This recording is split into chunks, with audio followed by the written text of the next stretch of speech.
Welcome to this investigative explainer. Today we're doing a documentary-style deep dive into one of the most fascinating and honestly kind of unsettling paradoxes of our modern age.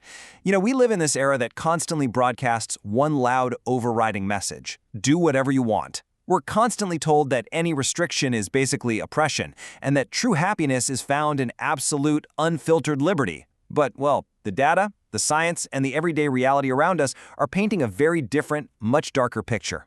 So let's just get right into it. Why is it that in an age where we literally have the freedom to do almost whatever we please, we're simultaneously reporting some of the highest levels of unhappiness on record? Are we truly free? It's a huge question, and one we rarely actually stop to ask ourselves. We tend to equate liberty with the ability to satisfy every single urge, to buy every product, to just chase every impulse without any consequences. But I want you to really think about this as we go through today's analysis. Is this so-called liberty actually true freedom, or is it just an endless, insatiable thirst? Are we really the masters of our own lives, or have we kind of inadvertently become enslaved to our own instincts? Section 1. The ultimate illusion of freedom, the paradox of modern liberty. Which brings us to Section 2, the science of desire and dopamine, inside the human brain. Okay, so look at this. Dopamine is not the joy of receiving, but the expectation of getting. We so often think dopamine is the reward, right? Like that feeling of satisfaction when we finally get what we want. Actually, scratch that. It's not the reward at all. Dopamine is the chemical of the chase. It's the anticipation. When we indulge every single free impulse just because society tells us we can, we trap our brains in this incredibly dangerous dopamine loop. We become completely obsessed with the pursuit, the endless scroll, the next online purchase, the next thrill. We are constantly chasing a finish line that, biologically speaking, just doesn't exist. And this constant chase triggers something called hedonic adaptation. This is the psychological process where your brain very quickly gets used to a new pleasure. You buy the new car, you get the big promotion, you indulge that late-night impulse, and for a brief moment, yeah, it feels great. But then your baseline shifts. The brain adapts. Suddenly, that exact same stimulus just doesn't work anymore. You need more. You need a higher dose, a much more intense thrill, literally just to feel normal. It's a mechanism that makes the pursuit of more resemble an animalistic addiction, way more than a rational human choice. See, we have this expectation that ultimate freedom empowers our prefrontal cortex. That's the logical, reasoning, high-level judgment part of our brain.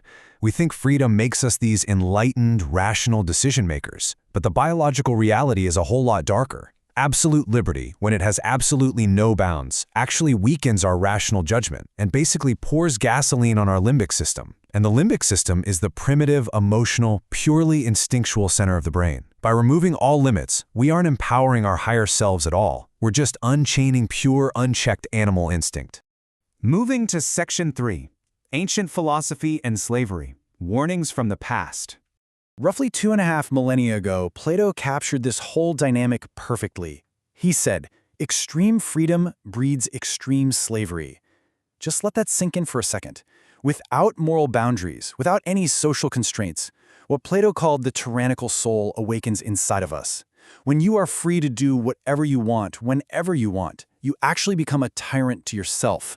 Your desires completely dictate your actions, and you lose all personal agency. You literally become a slave to your own appetites. So true freedom is actually the power to say no to our own instincts. But today, we've largely forgotten how to do that, haven't we? We've used self-denial as a weakness or like a restriction of our personal rights. But think of it this way. Indulging every instinct is exactly like drinking ocean water to quench your thirst. The more you drink, the thirstier, more dehydrated, and more desperate you become. Without the sheer willpower to say no, we're just chained by lust, anger, and ego, endlessly drinking the salt water of our own consumption. Let's look at the macro level in Section 4, The Reality of America, a sociological case study.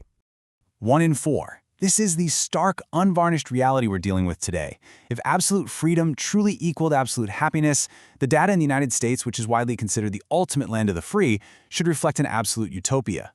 Instead, current research indicates that 1 in 4 adults in America is currently struggling with mental health issues. That is just a staggering statistic. In an environment specifically engineered to provide maximum personal liberty and choice, a massive segment of the population is deeply suffering. That's a full quarter of the adult population.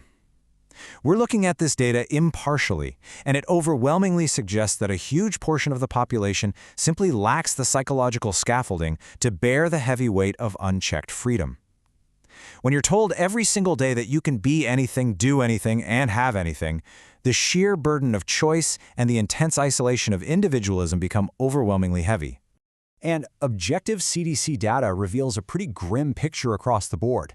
We're seeing the highest historical rates of drug overdoses. We're seeing peak suicide rates. We are witnessing the breakdown of foundational family bonds, largely because, as a culture, we're heavily prioritizing instant gratification over long-term commitment. We live in these incredibly crowded, bustling cities, yet we report rates of extreme loneliness that are entirely unprecedented. By prioritizing immediate joy and just throwing off the shackles of duty and commitment, we've essentially engineered profound systemic isolation. When you take all that data together, the conclusion is pretty chilling. This is not a victory of freedom. It is the silent fall of a culture. These statistics do not represent the triumph of human liberty. They represent a cultural collapse. They represent a society that has won the battle for absolute choice, only to realize it has completely lost its sense of meaning, connection, and psychological stability in the process. Finally, Section 5. The search for true freedom, finding the way out. He who has no boundaries has no destination. Unchecked freedom doesn't elevate us. It forces us to confront our darkest, most primal sides. Because if you can go anywhere, you very often end up going nowhere at all. That endless want-more attitude, driven by that hedonic adaptation we talked about earlier, threatens to just consume our peace of mind, our relationships, and ultimately our entire world. We need a compass, and a compass requires fixed points. It requires boundaries. So, we must make a vital mindset shift. False freedom is the destructive illusion of doing whatever you want, whenever you want, endlessly chasing that next dopamine hit. True freedom, however, is having the ability and the profound self-control to do what is right. True liberation is fundamentally built on self-mastery. It is the absolute strength to govern your own mind, rather than letting your mind's random impulses govern you. I want to leave you with a final provocative question to think about. Are we prisoners of our endless demands? The next time you feel the urge to endlessly scroll, to buy something you really don't need, or to chase a fleeting impulse under the guise of freedom, ask yourself who is really in control.